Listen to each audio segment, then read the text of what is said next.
Экөөсү сүйлөп коюңузчу, азыр мына Баткен элине келдиңиз, жолуккан, анан Тажикстанга барып сүйлөшүүлөр жүргүзүп келдиңиз.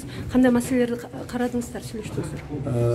Тажикстан мамлекетинин ГКМСынын башчысы полковник Етим Саймин Сатарович менен жана бирнече кызматкерлер менен жолуктук.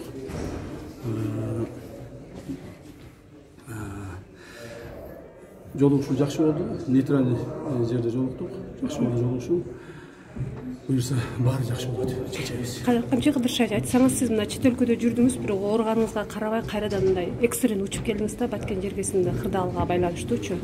Анан ушул бүгүнкү күндө абал турукташтыруу боюнча кандай аракеттер көрүлөт? Баардык аракеттер, күч аракеттер көрүнөт. Президентибиз Садамкожо Жапаров менен биргеликте ал кишинин ошол көрсөтмөлөрүнүн негизинде баардык маселелер чечилип атат. Кудай буйрса, бүгүн кечке дейин абалды толук турукташтырып өтөбүз. Айтсаңыз, тажик тарап миномет эле эмес, вертолеттор менен да аткылоо баштады да. Азыр баардыгы жакшы болот. Кудай кааласа. Рахмат.